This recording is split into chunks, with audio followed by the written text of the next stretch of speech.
Dear colleagues and friends, shall we start? Now we are starting with a challenging online part of this conference.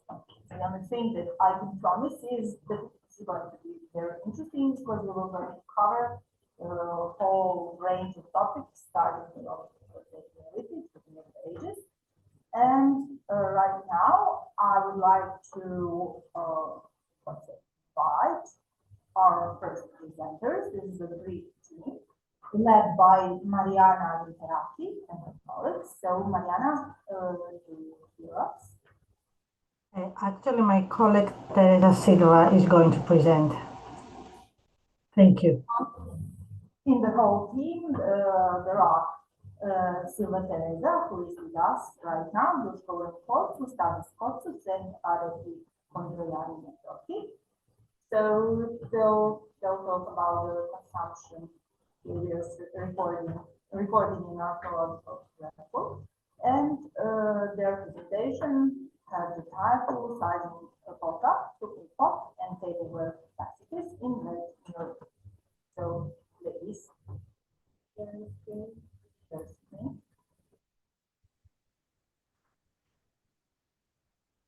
Good afternoon. Thank you for hosting this, and I'm going to first share my screen to make sure we're set.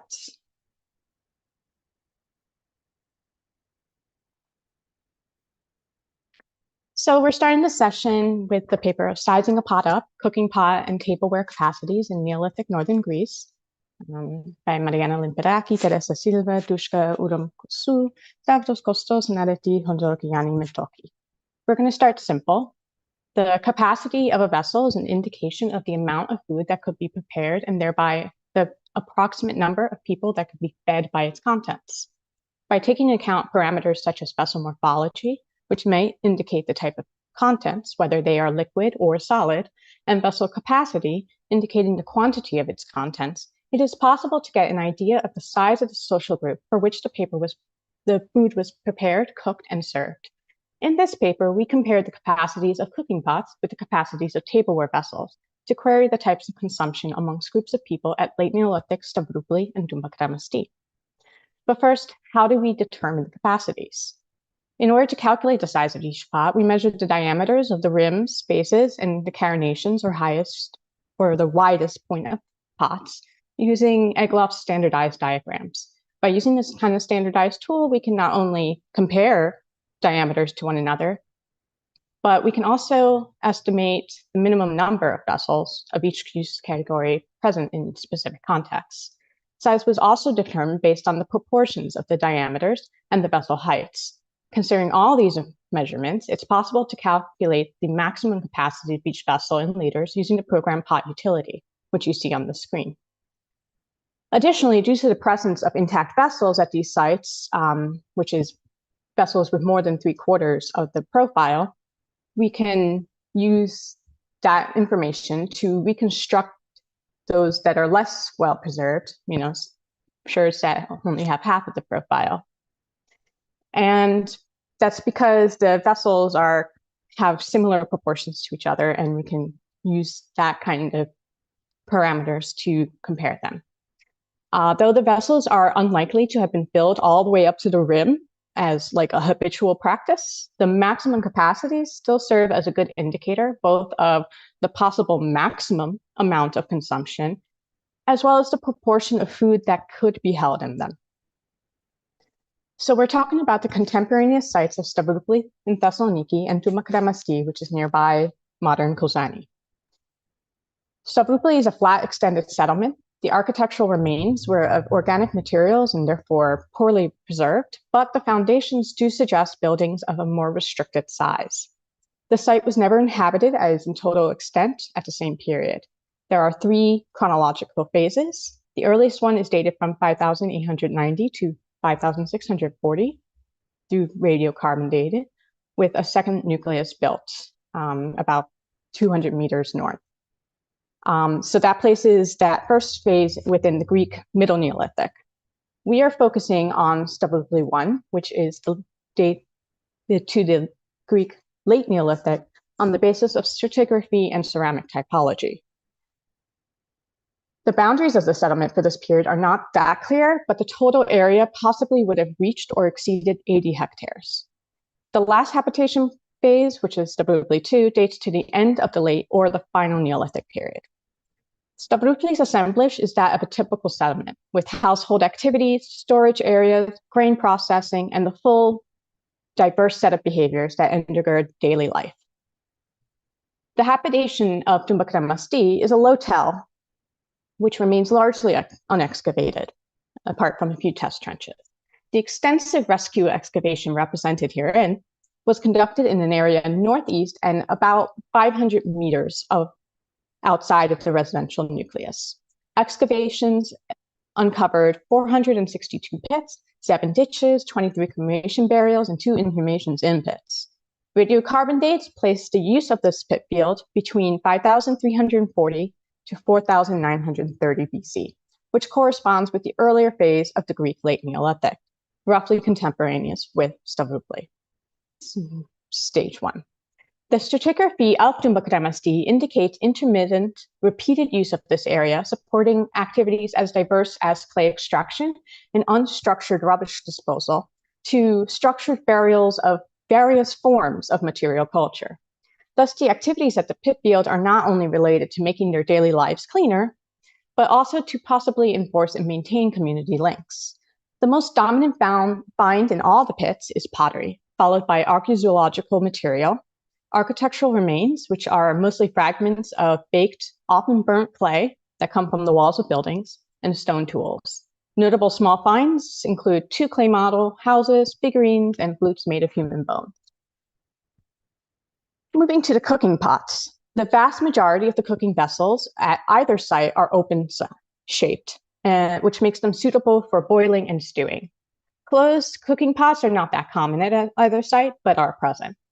However, the cooking vessels at Stavroupoli are mostly spherical and hemispherical, while at Tumbakura Masti they are mostly carinated. The capacity and size of the pots from the 2 sites differ significantly, and this variation is perhaps one of the most interesting elements that cooking utensils offer for the social life of the inhabitants of these 2 settlements. The rim diameters of the open cooking pots from Stavroupoli vary from 10 to 38 centimeters, and their capacity from 1 to 15 liters, though most of the open cooking pots had a capacity of 2 to 5.5 liters. The closed-shaped cooking pots would have held at most 5 to 16 liters. On the other hand, at Tumbakura Masti, the cooking pots are clearly larger overall than those at Stavroupoli, with an average capacity of 1 to 36 liters. The rim diameters of the open pots at Tumbakura Masti vary from 12 centimeters up to 68 centimeters, and their estimated maximum capacity ranges from half a liter to 70 liters. The few closed pots varied in capacity from 8 to 18 liters. Since we assume that the possible capacities of the cooking pots is directly related to their use as an indication of the number of people who consume the prepared food, the context in which the cooking pots were found is important to consider. At Stavroupoli, the cooking pots are found within residential areas, and no large-scale feasting contexts have been identified at the site. Thus, the overall smaller cooking pots at Stavroupoli would have been most useful for the consumption of food by smaller groups, such as daily consumption at the household level, especially considering that the houses are also somewhat small in size. Since no culture lives without special occasions, the variability of the cooking pots may indicate that such events may have been prepared and offered by more than one household, and/or such events may have involved groups with smaller number of participants. At Tumbakura Masti, the capacities are larger, indicating larger groups beyond the size of a household. The pit field contains both pits of a ritual character, like those that hold a burial, and those with less overt ritual significance, but nevertheless represent a collective action to transport the deposited material 500 meters away from the nucleus. Thus, while cooking pots at Tumbakura Masti may have also been useful in daily food consumption, it would have also allowed a single household to quote-unquote host a larger group. When we move to the tableware at Stavroupoli, during the earlier phases of the site, the tableware is mostly plain with a small range of decorative techniques employed. Decoration is mostly the incised and crusted shallow bowls or the subtle plastic additions and with a diagonal ripple decoration. The more tactile decorations are found on bowls with capacities ranging from 1.5 to 4 liters, suggesting that perhaps these vessels were intended to be held and perhaps passed around in order to appreciate them. The incised encrusted bowls are shallow, with rims ranging from 18 to 28 centimeters, but most hold less than a liter of liquid. Thus, if these vessels are holding liquid, it is a personal amount of liquid that would have likely spilled if they tried to pass it around. Otherwise, the shapes are mostly softly or uncarinated and include very shallow platters with large rims, which would not have been suitable for liquids at all. Other than these serving dishes, the contemporaneous black tableware have smaller rim diameters, averaging between 18 to 22 centimeters, but are slightly deeper than the platters, holding a range of 0.5 liter to 1.5 liters. Interestingly, the shallow shapes virtually disappear as the amount of decorated tableware increases, suggesting a sort of consumption practice that may have fallen out of popularity.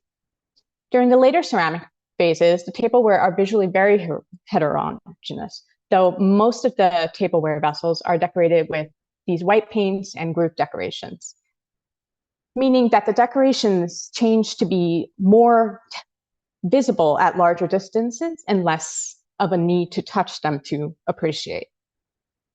The types of shapes also increases, with deeper biconical vessels rising to prominence.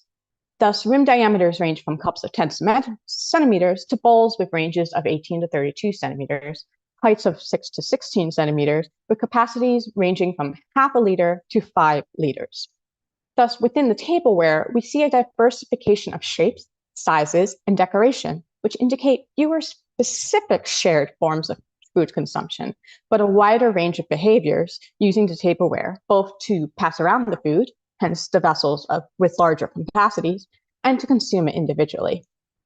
Nevertheless, the majority of the capacities remain on the smaller side, suggesting that it's perhaps the group size that remains the same from the earlier period. It's the eating practices that have changed. At Tumba Kremasti, the vast majority, 87% of the tableware is black-topped. The vessels tend to be highly decorated with this eye-catching blacktop firing, and often additionally decorated with these more subtle tactile decoration, such as ripples, punctuation, and interior lip bands. Thus, these tableware vessels all visually obviously belong to the site, emphasizing the group identity of Tumba Kremasti, but the details may only be discerned with some closer scrutiny, perhaps as they are passed from hand to hand. Throughout the site's use, the shapes are either conical or sharply carinated and tended to be deep, sometimes as deep as 20 centimeters. Capacities range from 0.5 liter in mostly the smaller diameter bowls and 12 liters. Though yes, you've got 5 more minutes. Okay. Or 3 more minutes. No problem. And though the carinated vessels are somewhat bigger, holding roughly 3.2 liters. So though the ranges seem larger at Tumba Kremasti, the pottery assemblage is nevertheless very homogeneous, meaning that the majority of the tablewares are this kind of average size. These carinated vessels are also notable in that they are suitable for passing liquid food around because the shape would have kind of precluded an easy spillage. So during the earlier phases at Stavroupoli, we see the presence of distinct pieces of tableware, most likely connected to specific practices. The cups may have held liquids meant to be consumed within a smaller group, and the general smaller size of the tableware vessels is equivalent to the sizes of the cooking pots, indicating preparation and consumption of food for small groups of individuals. During the later phases at Stavroupoli, the tableware loses the patterning it had earlier, which suggests a shift or diversification of consumption practices at the quote-unquote table. As the cooking pots remain more or less stable in their capacities and morphologies from the earlier and later sites of Stavroupoli, this suggests that the acts of food consumption underwent diversification, rather than the food preparation, the amounts of food, or the sizes of groups sharing food together. At Tumba Kremasti, we see a much different style of food preparation and consumption that highly emphasizes the group. The tableware is the most common use category found, and there are actually pits in which up to 25 intact tableware vessels are buried. This is likely related to the context of the site. It is not a residential area, but rather a place for a wider variety of activities, including actions with more overtly symbolic character. Bigger capacity cooking pots, along with these bigger capacity tableware, suggests a communal cooking of food that is then perhaps served to smaller subsets of a large group. Therefore, though we see a diversity of behaviors surrounding the consumption of food within these two late Neolithic sites, the capacities and morphologies of the pottery, both the cooking pots and the tableware vessels, do allow us to reflect the social needs of the people and the groups they operate in. Thank you.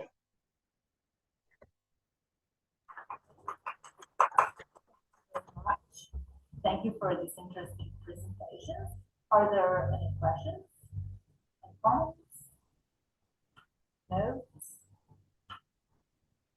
In our chat, there are no. Okay, on time that we invite our colleagues from Ukraine. Nadia Kotova and Sergei Makotov.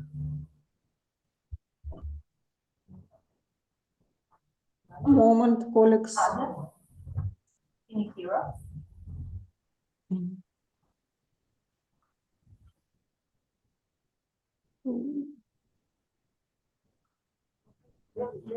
Now with your screen, we just wait off. Okay, no problem. So now, Everything is okay? Yes. yeah. Okay, it's visible. Yes? Yes, it is. Good evening, colleagues. We are very grateful to the organizers of the conference for possibility to present you our paper. I would like to offer you the presentation about the Neolithic multi-necked vessels. As multi-necked vessels, we consider ware with one body and several mouths. These vessels are not numerous in the archaeological collections, but they appeared in the early Neolithic together with the first pottery. One of these vessels was found at the early Neolithic Brunn 4 settlement in Austria. The Brunn 4 site is a part of a big group of the linear pottery culture sites on the outskirts of Vienna.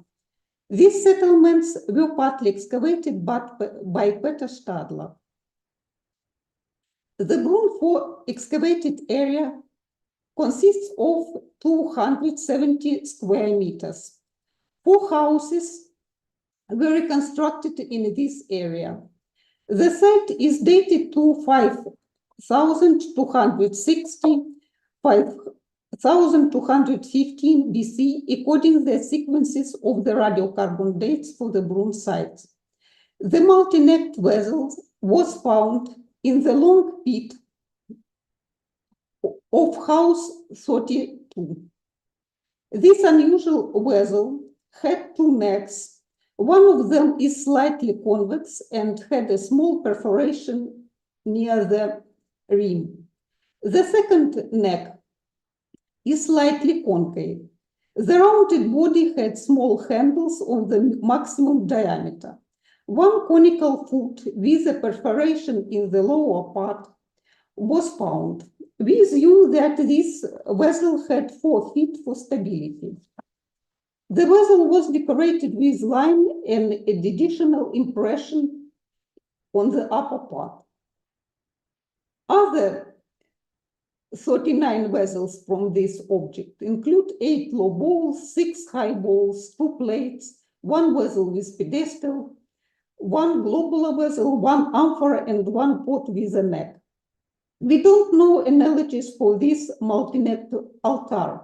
However, some parallels are present in the Neolithic cultures. The earliest multi-necked vessels have been found at the Neolithic site dated to the first half of 6th millennium BC. One of them is in the Krish collection of the Christian I site in Romania. It was discovered in an object which was a part of a sanctuary. Within the pot, there is a layer of a black material.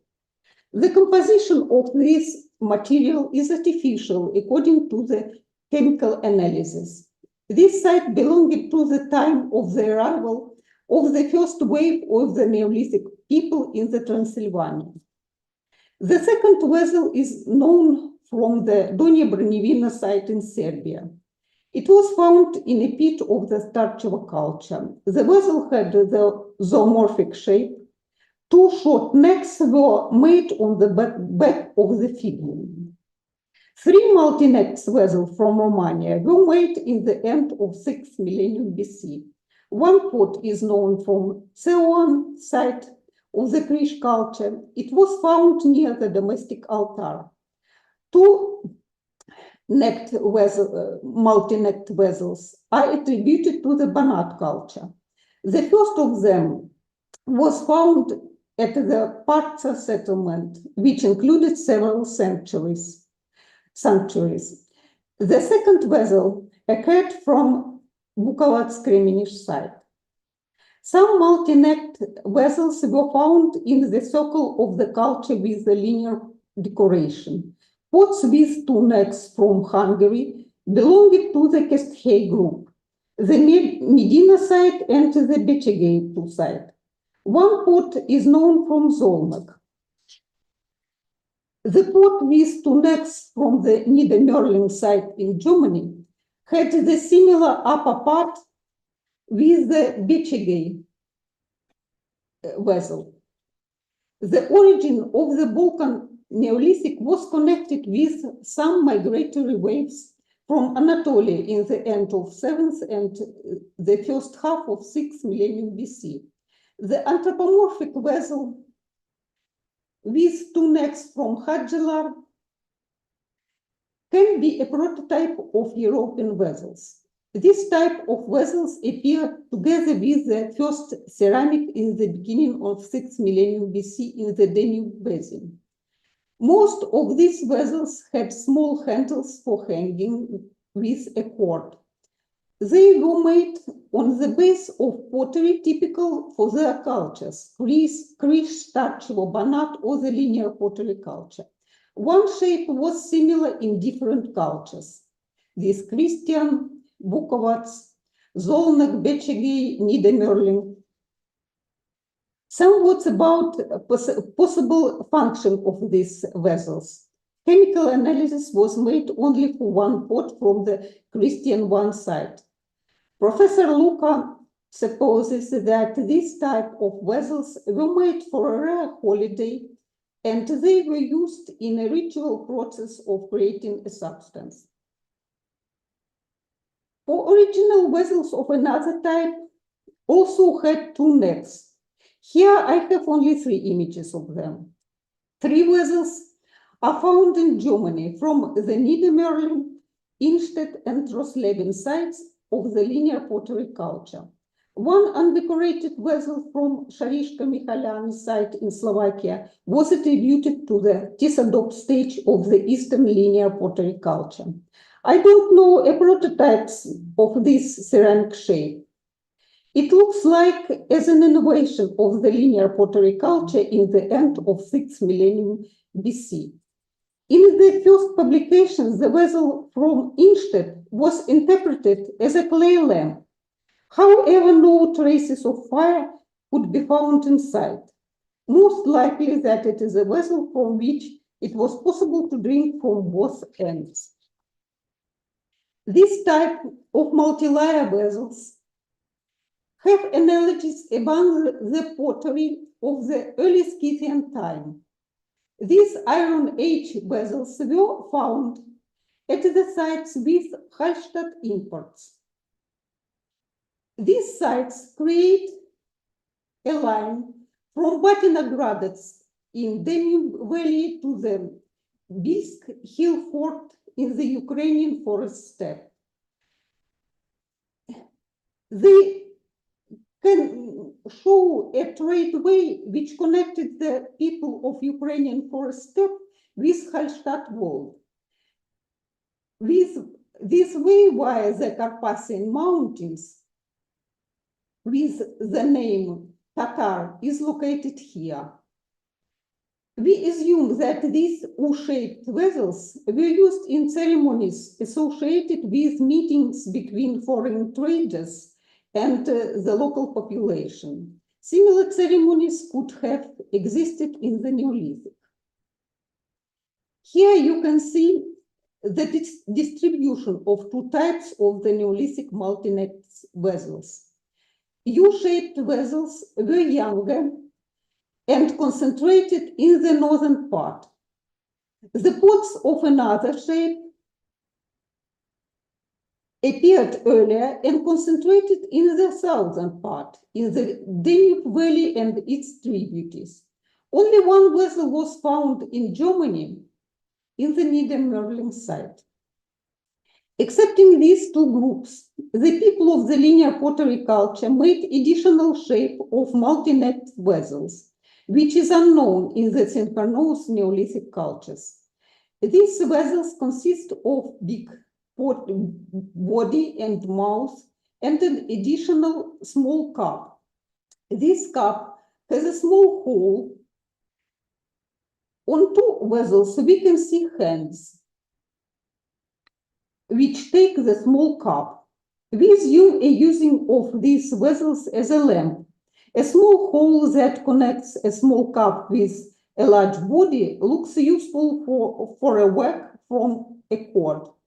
However, no information about traces of fire or oil on them. These sites have been found only in Germany and Czech Republic, again in the northern part of region. All vessels with detailed information about places where they were found related to sanctuaries. Christian, one site, Zeon, Parza. Other vessels occurred at the site with numerous idols, anthropomorphic or zoomorphic pottery, such as Шаришки Михаляны, Niedermörling, Brunn 4, Donia Bronivina. This type of monuments can be interpreted as a central settlements with smaller sites around. Jürgen Kneip proposed a set of features for the characteristic of central settlements of the linear pottery culture. In comparison with other monuments, they existed for a long time, sometimes even throughout all LPK periods. Their location were the most favorable geographically and climatically. Their collections contain numerous flint and stone tools, figurines, and imports that testify to regional and interregional connections. On the base of the Brunn collections, we can add this list with amphora and music instruments. Multi-necked vessels have to be also among the features of the central settlements. These settlements are seen as a place of trade and religious festivities connected to economic and cultural relations with surrounding sites. Thank you for your attention.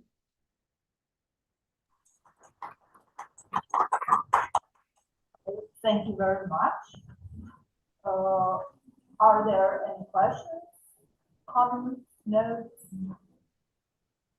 No. So far, there are no further questions in our chat. Wonderful.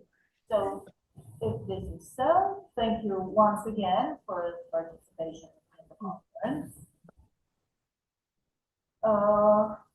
Shall we switch to the third presentation in our session? Now I introduce colleagues from Russia, Ilya Palavuta and Yelena Starkova.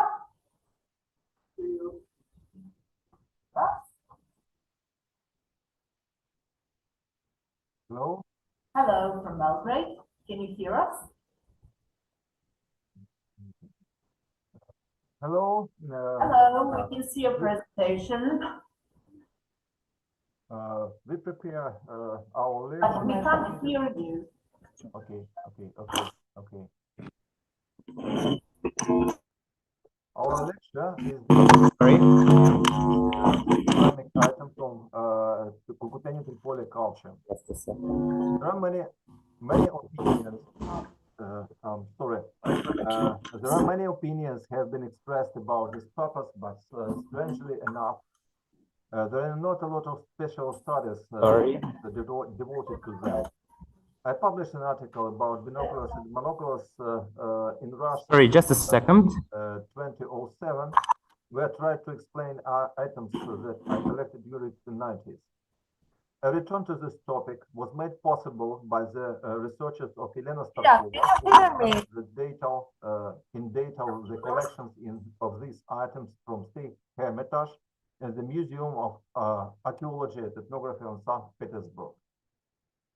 Cucuteni Tripilia culture occupies the northeast of the area of painted pottery cultures of the Balkan Carpathian Circle.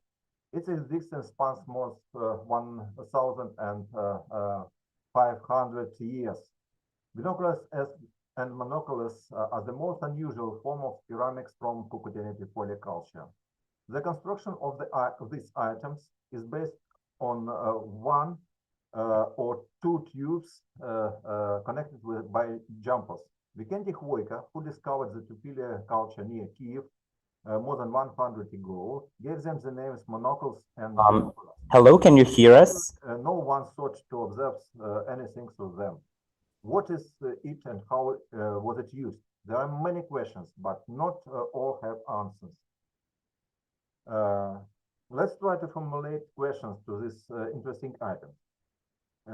Best question about the diversity and variability of their forms, about direction of evolution, model and the changes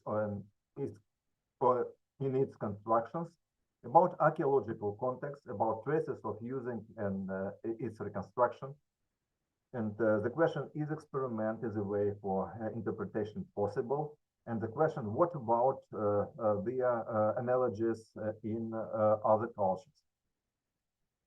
The images of binoculars in monoculars, false stance as binoculars and monoculars didn't appear from the initial stages of Cucuteni Tripilia, both on high supports, this here, are typical for this period, but they don't have any holes. First binoculars appear together with monoculars.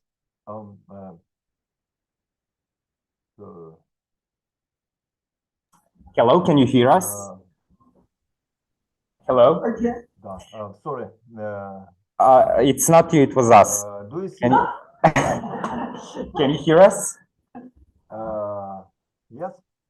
Okay, perfect. Now the slides are moving because before the slides weren't moving. Now we can see everything the way it's supposed to be. So I guess, if you can just switch to slideshow so we can see the full screen. Yes, do you see it? Yes, now we see the presentation, but not the full screen presentation. Correct. If you can press the F5 at your computer, if not, I guess it's okay this way. It's okay. It's okay, yeah. Just proceed. Is it okay? Yeah, it's okay. You can proceed, yes. Oh, thank you. It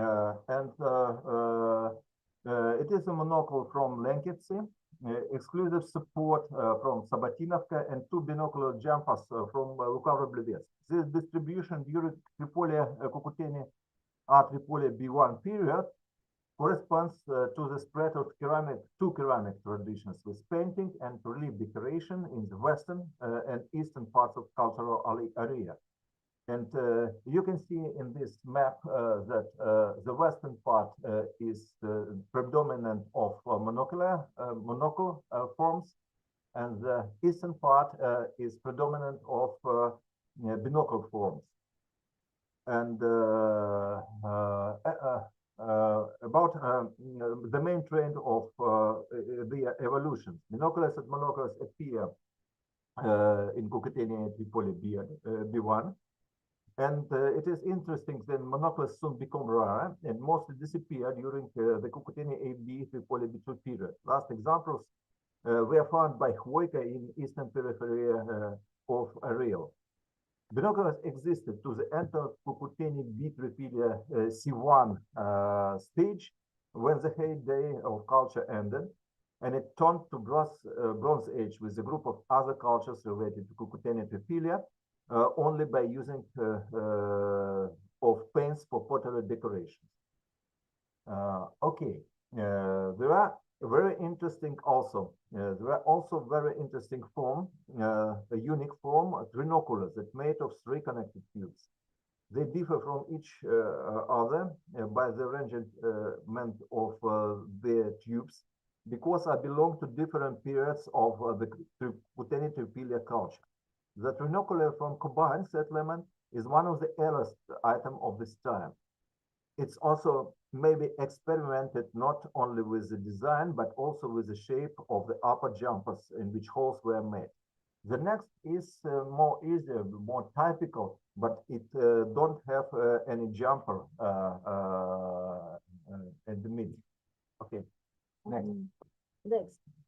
In most cases, binoculars have decoration. The set of ornamental composition is not exclusive. The design are generally relatively simple, and analogies are always found on other forms of pottery.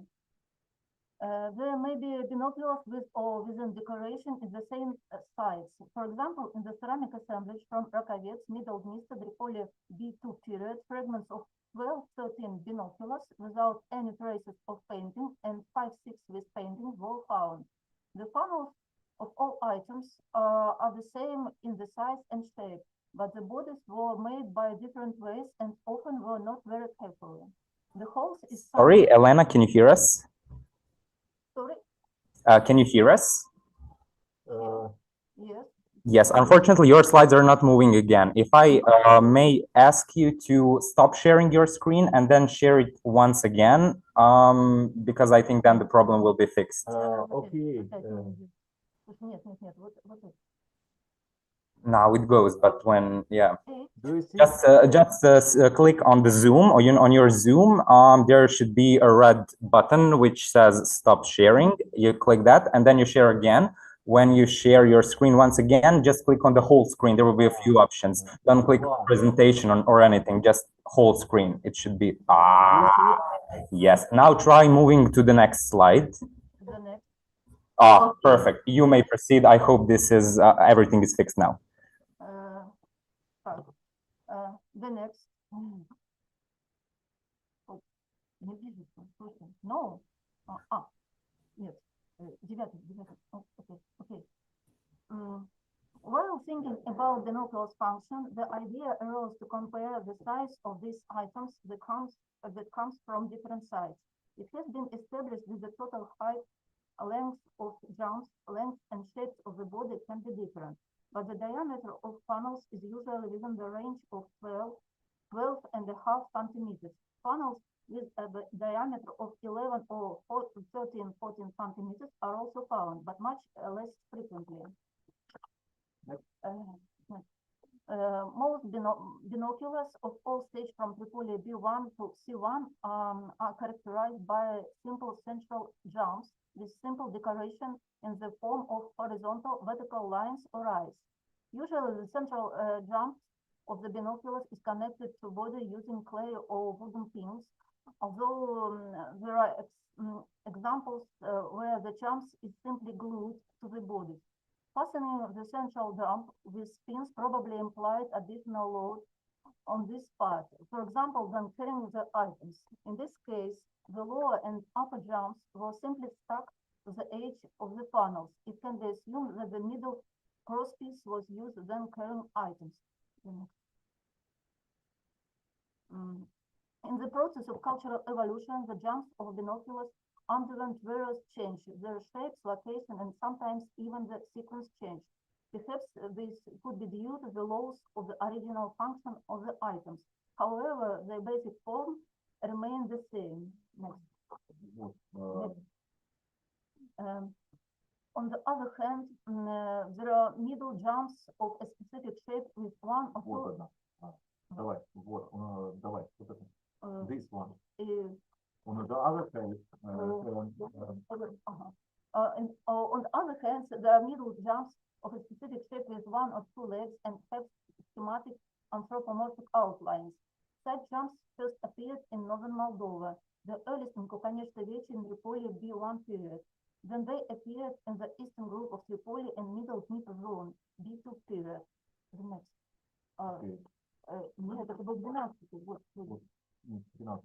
13. Так, next. Вот он, Вот есть, он. 13. У тебя перепутано. Да. During the period Kokuteni B, Tripoli B2C binoculars with a vertical hole in the upper jump spread. In some cases, it corresponds to a vertical hole or loop in the middle jump. This hole would be used to hang the binoculars or secure its screw or root threaded through the hole. In some sites, for example, in shipping, the presence of hole or loops unusually old binoculars. Это 13. Вот, right, вот. Господи, почему так? Ладно. 14.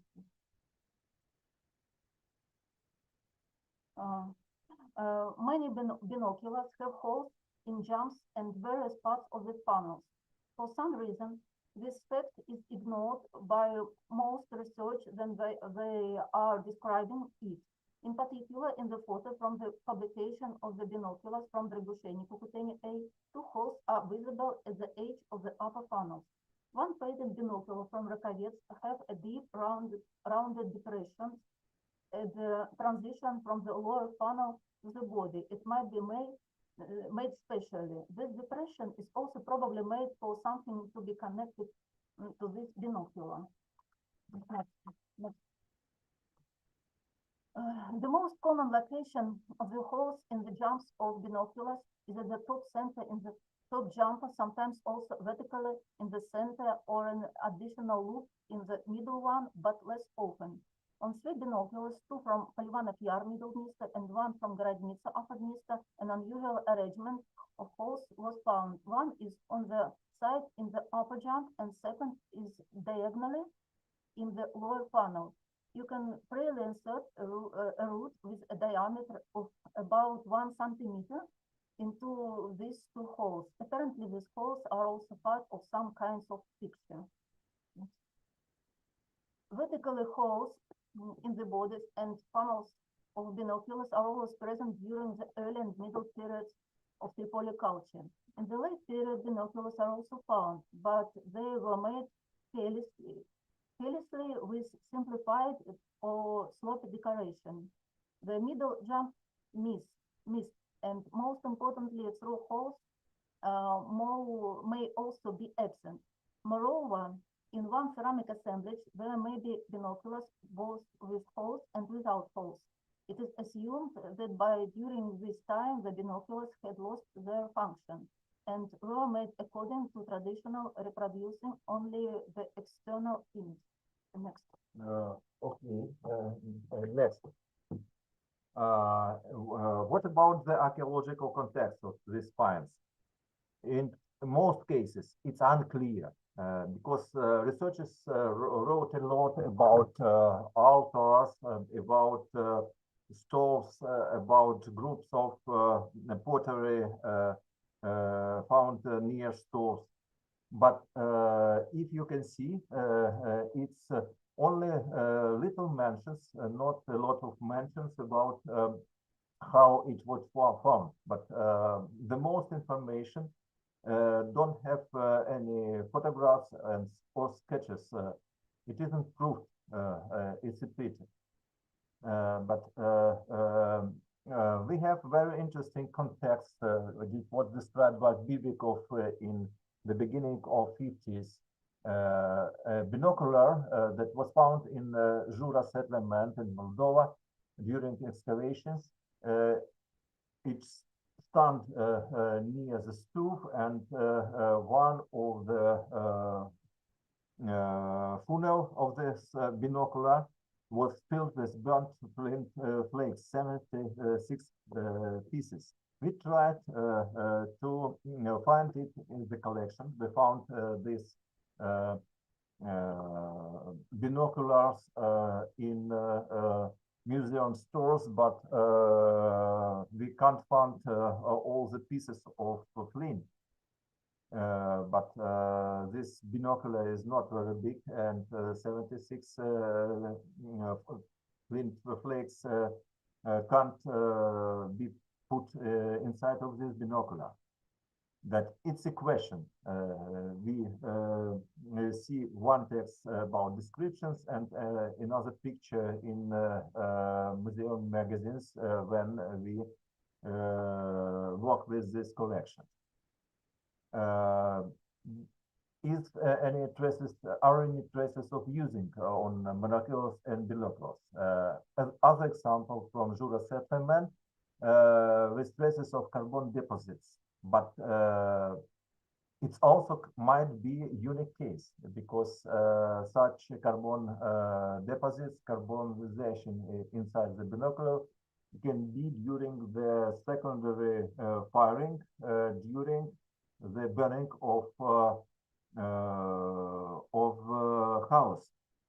And it's only one example that have traces of carbonizations inside.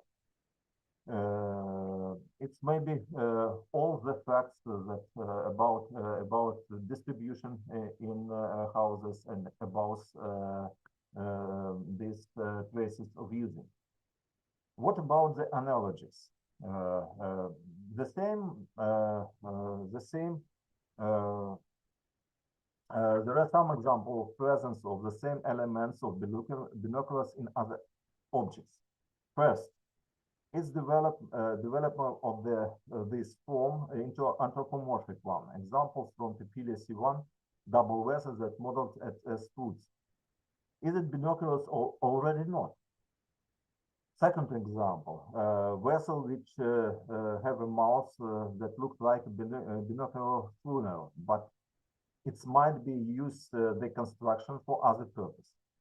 And third example, a jumper for connecting anthropomorphic figures that look like binocular jumper.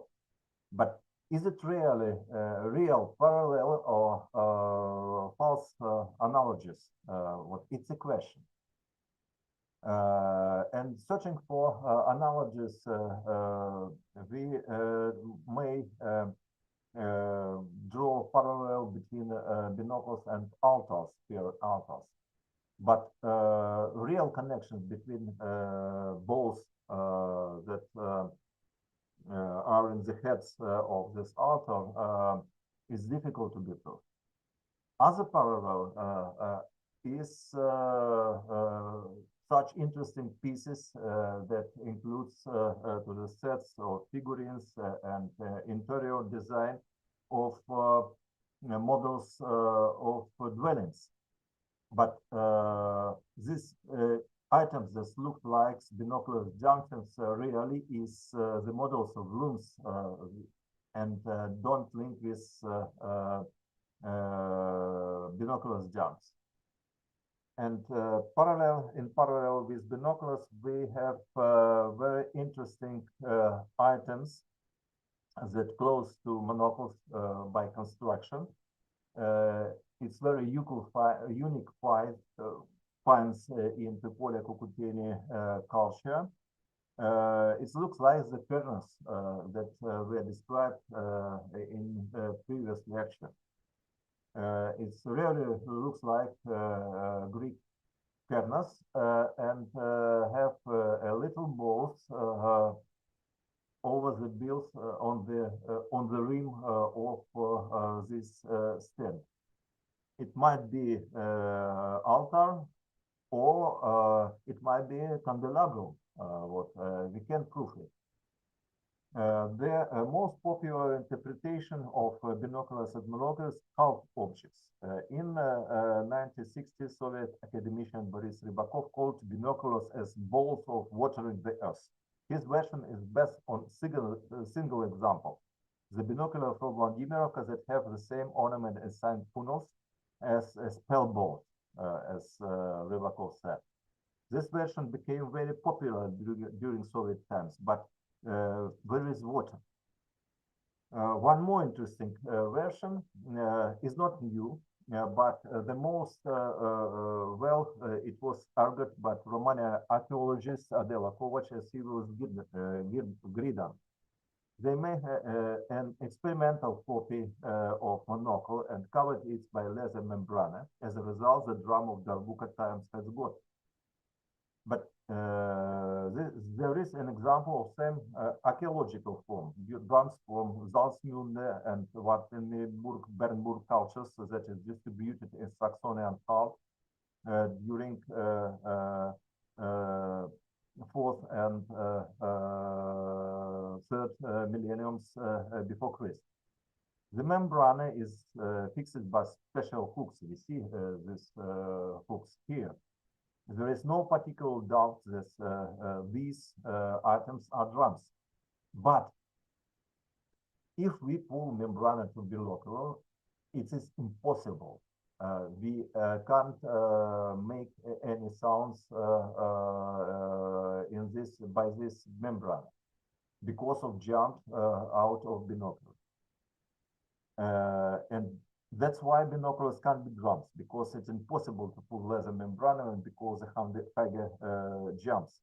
As to monocles, it's possible, but why the upper part is usually ornamented inside? There is not any logic to cover it membrane. It's also doubts. And as to analogies, at first, we need to pay attention to the items that are similar by construction as hollow tubes. There are a lot of such stands in European culture. Just okay, and to classical antiquity. You've got 2 more minutes just to 1 minute. 2 or 2 minutes more, but okay, not more. In the Neolithic, we can see it and then see as altars in up to the Bronze Age and Iron Age. And we also have analogies in Egypt and Asia that not looks like binoculars and monoculars, but maybe such stands made a group of analogies with such Tripoli Cucuteni items. Okay, and the conclusions, a lot of conclusions about these items, but many questions remain if we study it more than ideas that we can claim here. Okay, thank you very much.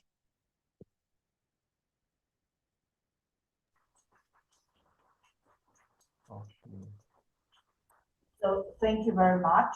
I don't know whether you can hear me.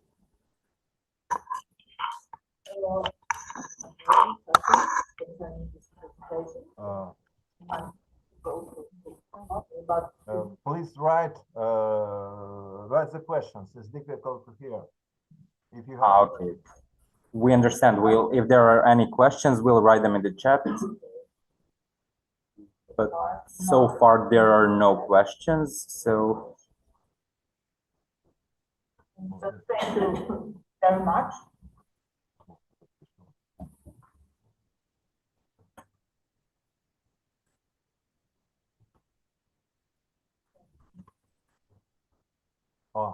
Thank you.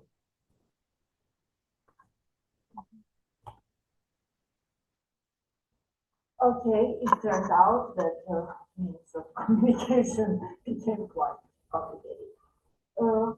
Okay, so far so good. We are on time, and now I invite our colleague Anna Patti. Can you hear us? Until Anna's here, I'll just ask Ilya and Elena to stop sharing their screen, or maybe we can do that. Hello from me. Just a moment.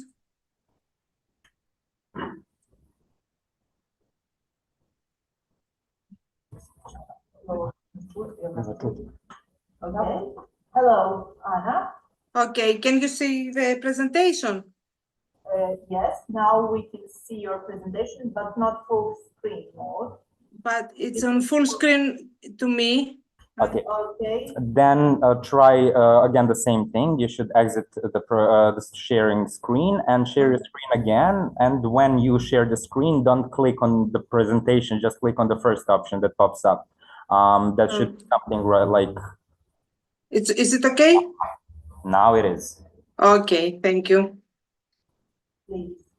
So, the present study examines funerary practices transformation at the cemeteries around the Thermai Gulf coastal zone in the transition from the 7th to the 6th century, when due to intense maritime trade with southern centers, imported ceramics emerged in the region with its experienced prosperity. It aims to provide insights into what extent grave furnishing with ceramics was influenced by southern Greece or evolved through internal changes.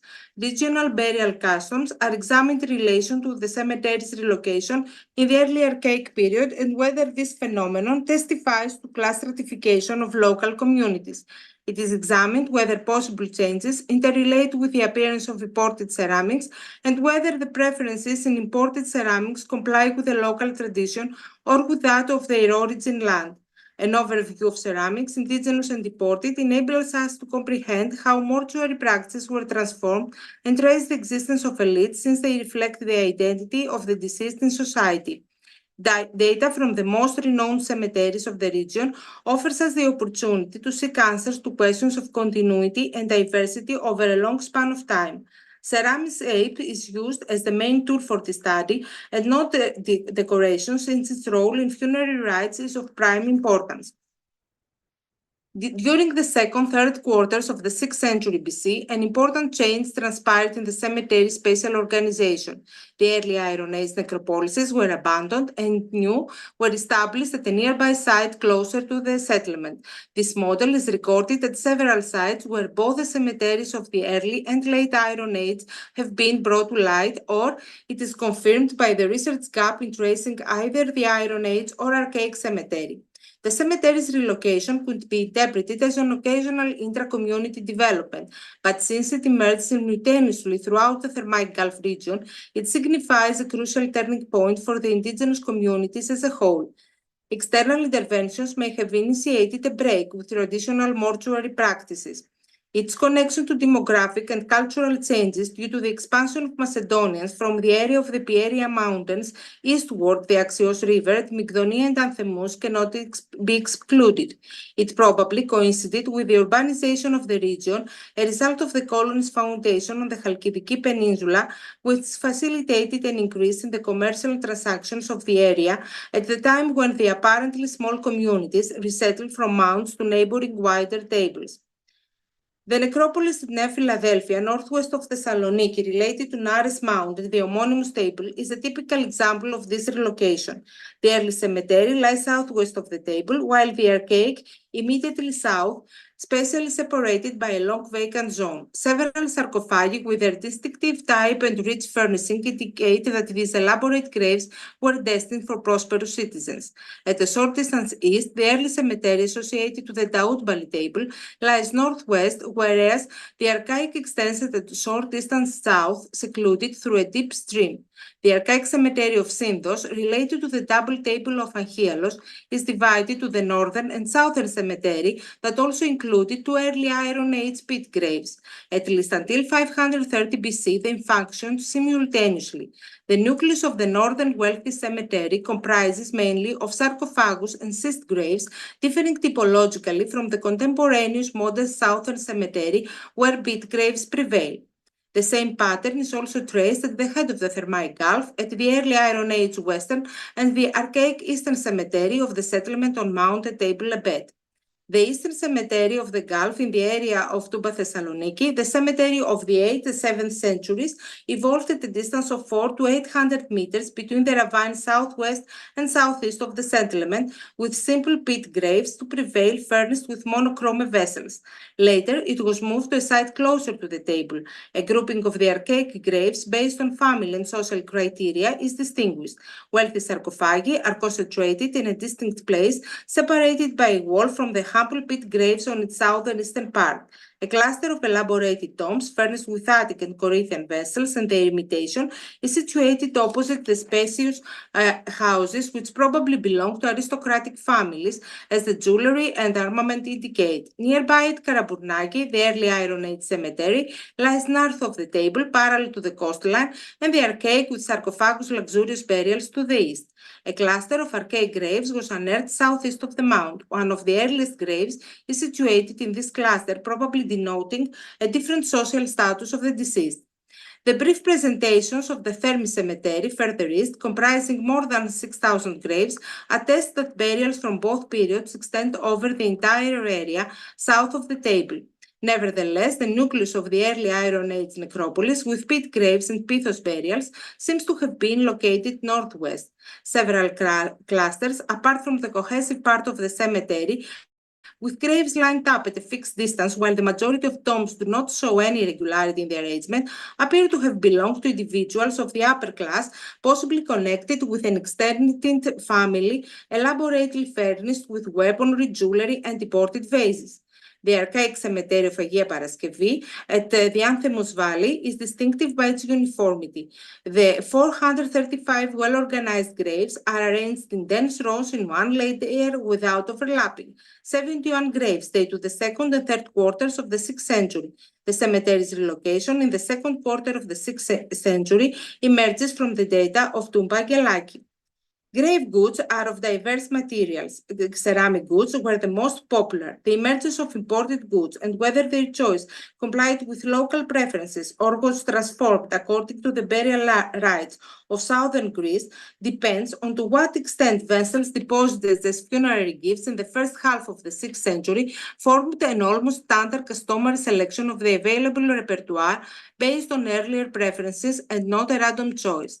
During the 8th, 7th centuries, handmade indigenous ceramics, mostly spouted one-handled or double-handled fiale, cantharois, and mugs, served as grave goods. A few well-made pendant semicircle skiffy, imported or local, coexisted. Miniature aphoras or jugs could have been used as oil containers. At the same time, despite monochrome symbiotic wear, the luxurious wear from the late geometric through the late archaic period dominates among settlement deposits, its appearance in graves is limited.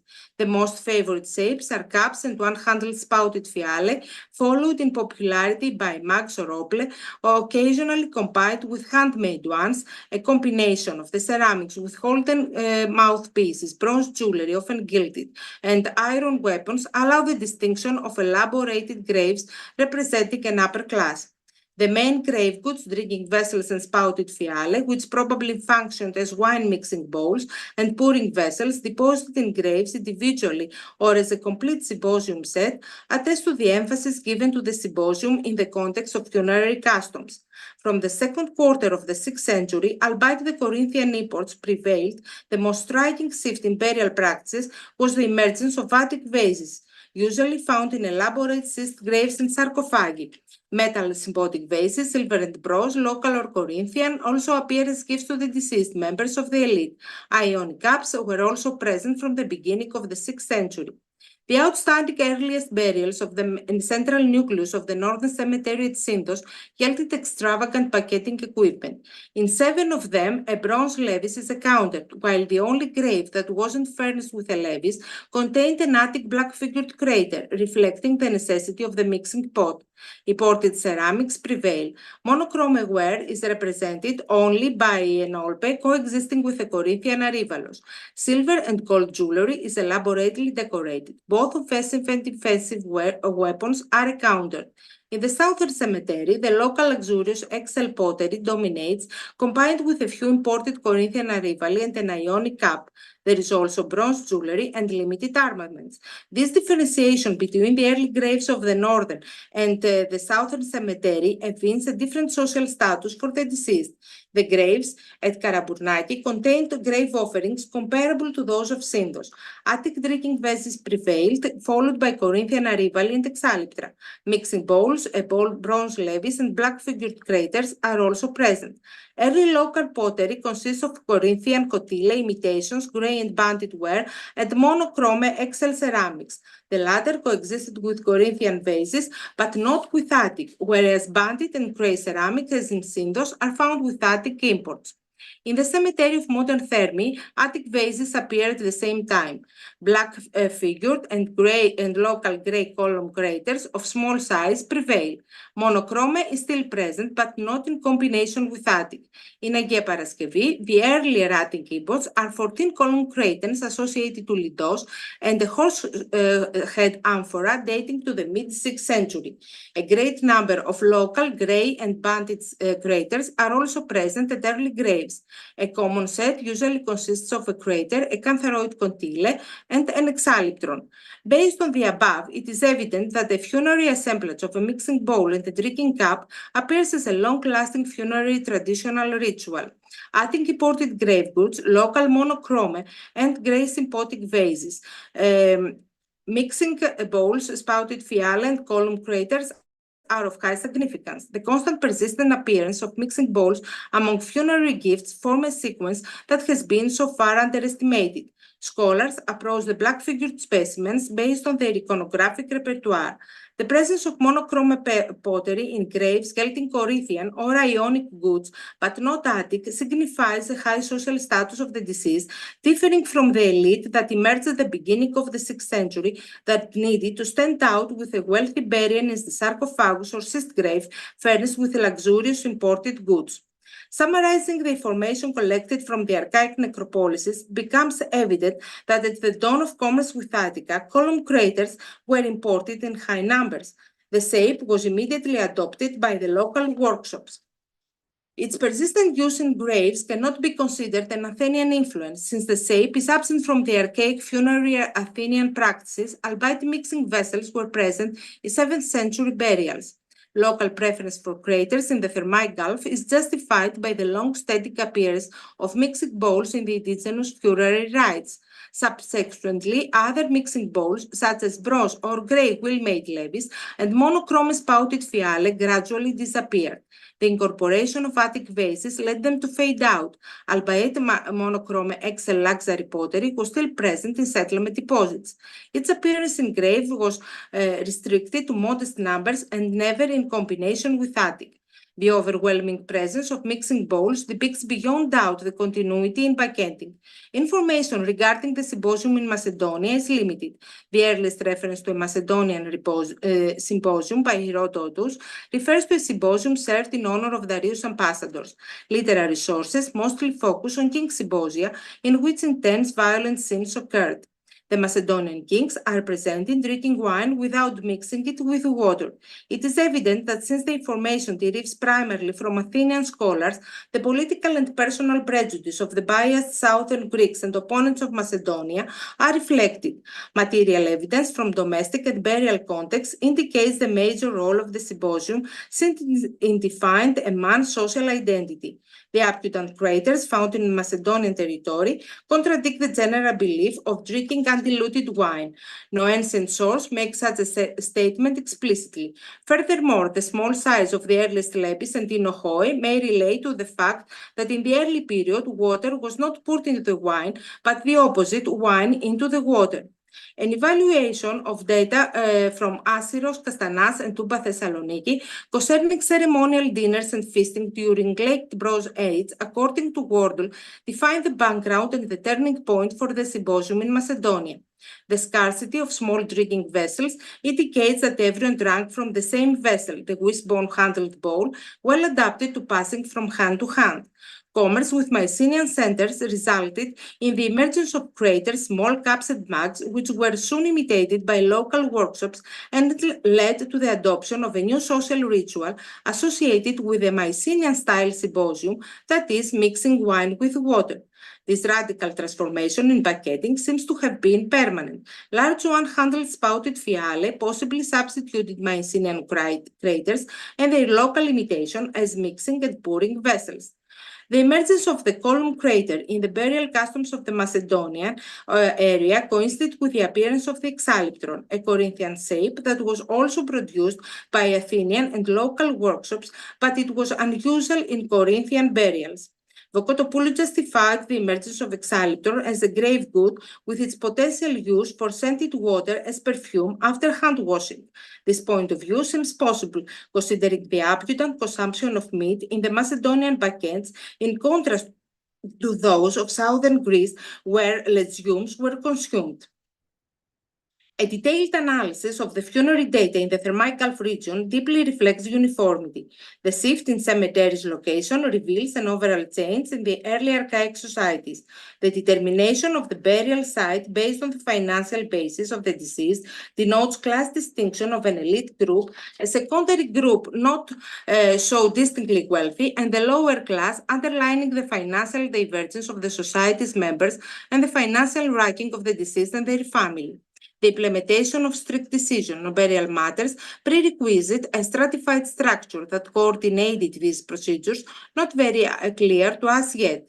Neither the Adriatic nor the Corinthian imported ware influenced local burial rites. Instead, the adoption of the column crater and exalyptron, destined for both male and female deceased, reveals the tenacious survival of the burial customs, ritual, and necessities of the indigenous society. Until now, data has been interpreted as an indicator of the participation of northern Greece in the wider exchanges and cultural interactions with southern Greece. Hence, it is essential to point out that although Macedonians were receptive to new trends, they were persistent in their tradition that was transformed but not abandoned. Mortuary rituals embodied new shapes to serve aspects of the local rites. The archaeological data discussed above denotes the existence of a social structure revealed by different burial choices regarding the location and furnishing of the grave.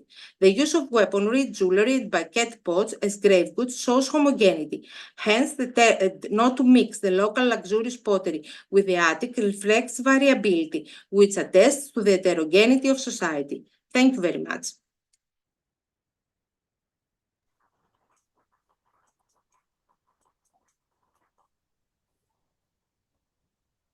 Thank you, Anna. Can you hear us?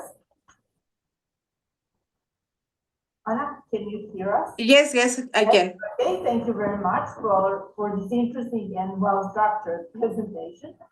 Is there any questions, comments, notes for our colleague? No. No? Now that I check the chat, there is nothing in the chat online. So thank you once again for. Thank you too. sharing Thank you. with us. And all the best. Thank you.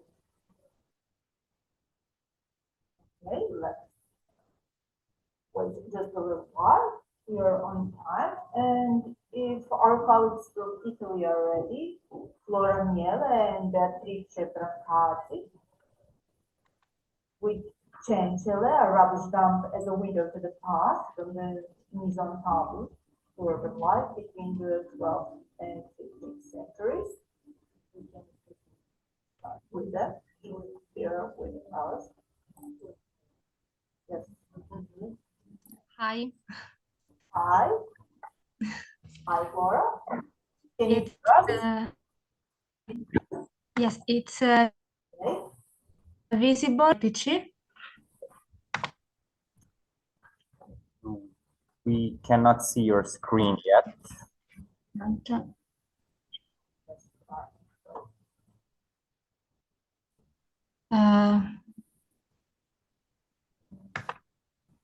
Sorry, but PC.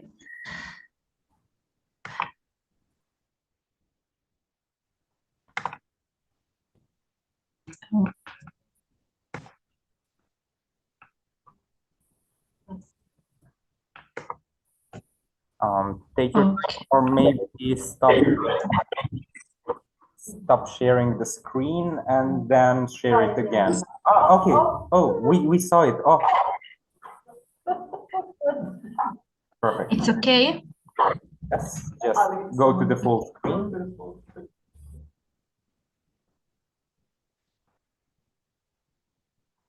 It's okay? Yes, just, oh, perfect. Oh, perfect. Okay. So Good the evening. microphone is all yours. Good evening. I extend my apologies for any inconvenience, but my colleague Beatrice Brancazzi will be unable to attend for 2 health reasons.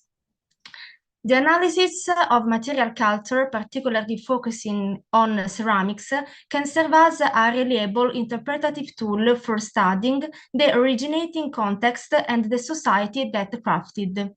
Regarding the medieval town of Cencelle, established by Pope Leo IV in the middle 9th century in the hinterlands of Civitavecchia, it's intriguing to contemplate how ceramics provide a necessary framework for understanding social and economic changes throughout the chronological evolution of the settlement.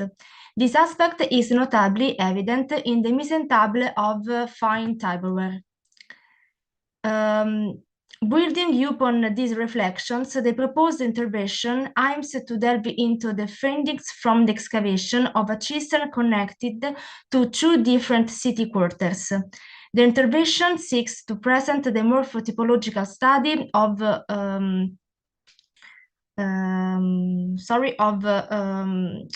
the ceramics found in this context, with a specific focus on glazed, indigenous, and imported wares as indicators of economic surplus, and to comprehend how they coexist and collectively met the demands of the city market during the low medieval age.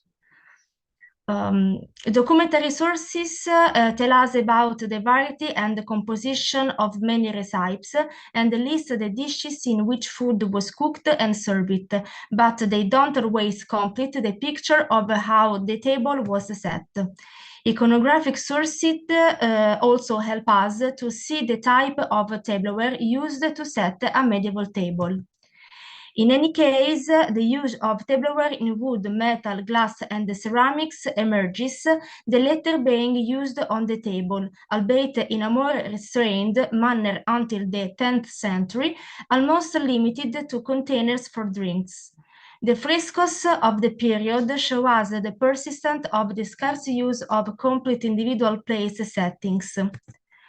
With regard to cutlery, these utensils were minimal, but nevertheless present in medieval ones, even in the Cencellene ones, although they are difficult to find in archaeological surveys.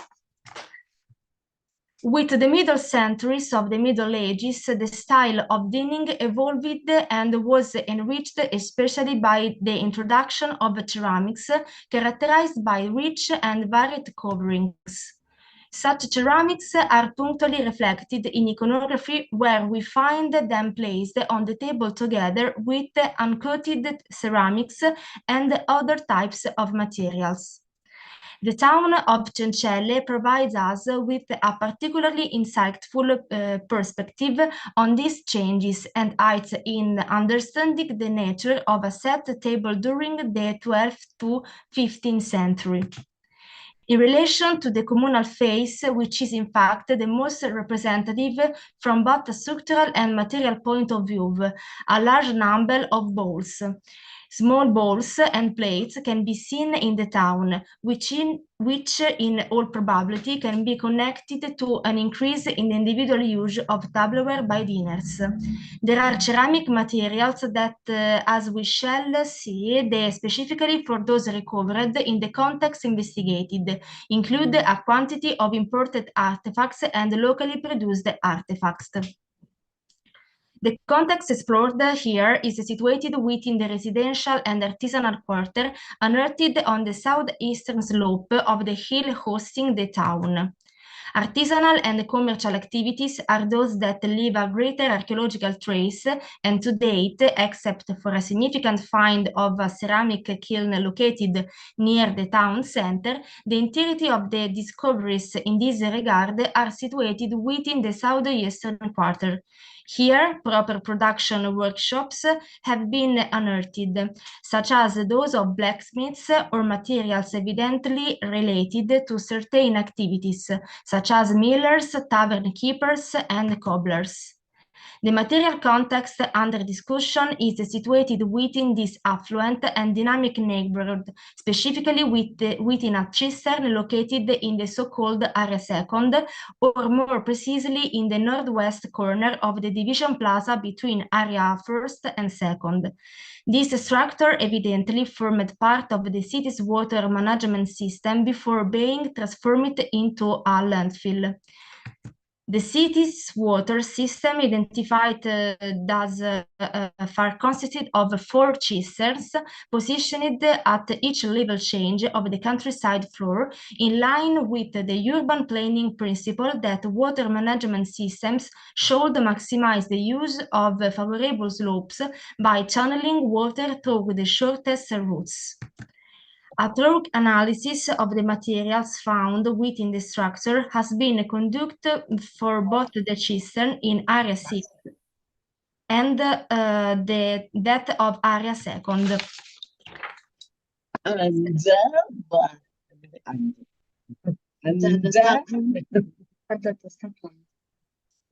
The sequence recognized for the cistern in Area Second, the subject of this study, appears decidedly different. The structure has a rectangular plan covered by a vault on which traces of cane settling are still clearly visible. For the cistern of Area Second, there are no structural changes present. Furthermore, the excavation has revealed an alternation between layers characterized by higher percentages of ash and organic waste, and a layer consisting of a very high presence of building materials. The presence of building materials suggests that the filling of the cistern may perhaps be linked to the earthquake, well known from historical sources to have caused damage to the city of Cencelle, that repairs of which are clearly visible through archaeological documentation. Following such an event, it's possible that unusual materials, including tiles and bricks, were thrown into the cistern, perhaps to stabilize it, while renovations were carried out on the surrounding areas.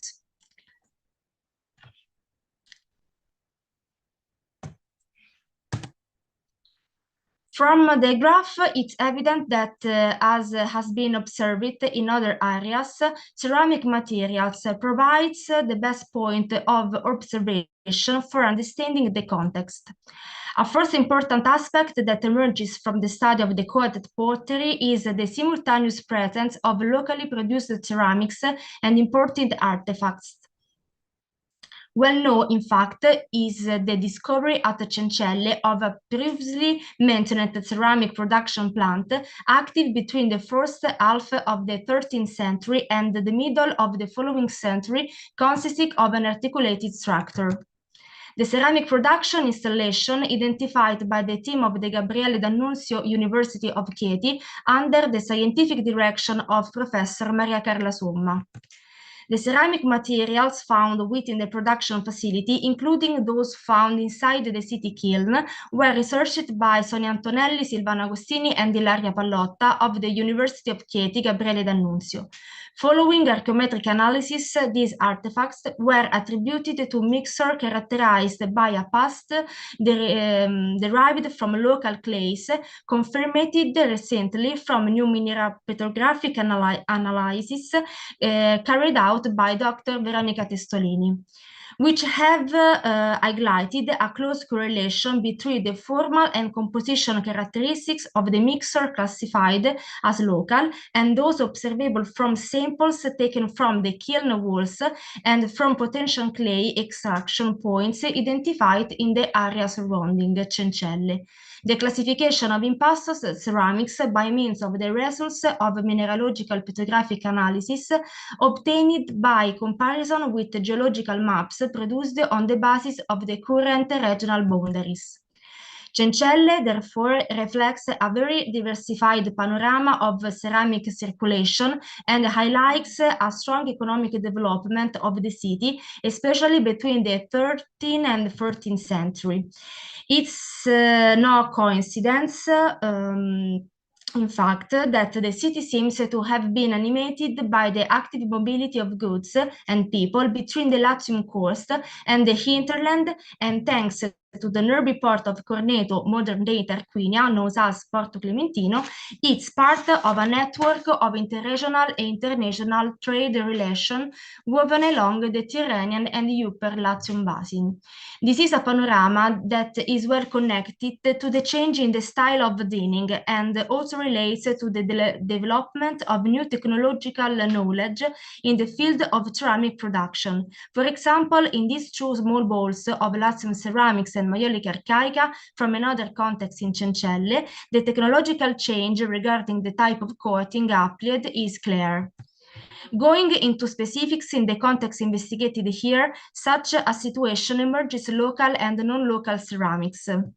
Among the local ceramics were recognized those that are coated for tableware and uncoated used mainly for cooking, while among imported ceramics we have mainly coated ceramics. These are ceramics in use between the 9th and 15th centuries, as we can see in these tables, and the most attested ones are Maiolica archaica, Latium ceramics, among the local tableware, while for the imported ones, the panorama is much more varied, but with a clear percentage of attestation recorded from the 13th centuries and onwards. Among the local coated ceramics of the period investigated, we therefore have Latium ceramics and Maiolica archaica. The latter can be seen as an evolution of the former, but from a morphological and technological point of view. The vascular panorama referring to Latium ceramics consists of small bowls characterized by two-sided handles and several jugs of varying conformation. As far as Maiolica archaica is concerned, among the shapes returned from the excavation, the bowl and the jugs, with many morphological variation. Among the imported ceramics found within the cistern, the landscape is very varied. There are both engobbed and glazed and thin glazed tableware ceramics, mainly open forms such as plates and bowls, but there are also closed forms such as jugs. We recognize different classes of the Ligurian produced ceramics. Other artifacts refer to Tuscan production, for example, Maiolica archaica, which is attested in the forms of jugs, plates, and bowls. Ascribable to Campania production are some fragments of Prato-Maiolica and of green monochrome glazed ware. Other ceramic classes refer to this same production. The last production attested for this context is that from Umbria, in particular from Orvieto, which is manifest in a few fragments of Maiolica archaica and green monochrome glazed ware. In conclusion, what emerges from the study of the materials in the cistern is that from the 13th centuries onwards, several factors influenced the variety and the number of tableware used on the table, especially in the middle and final centuries of the Middle Ages. The development of trade, technological innovations in the field of ceramic production, society, and the increase in individual use of tableware. Thank you.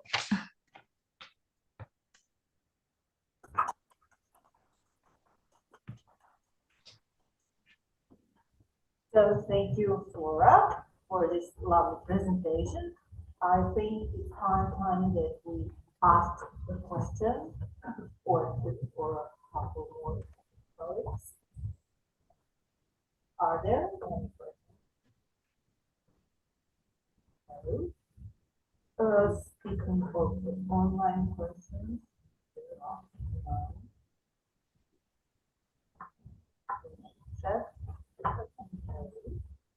okay, so once again, thank you, Flora, and to your colleagues there. Thank you. So greetings from Belgrade and all the best to them who are not here with us. And thank you all of you for being so persistent. And once again, thank you for the cooperation. Thank you for being here and active participants. And I think moment to conclude. First say conference, thank you, Maria, very much. Okay. Now, officially, we can sum up and say that we are done for today. So unfortunately, it's raining outside, but anyway, it's time for dinner. So I would like to ask you to go to Krasna, and I have to stay here to watch the door is on, so I will join you. So it's time to relax.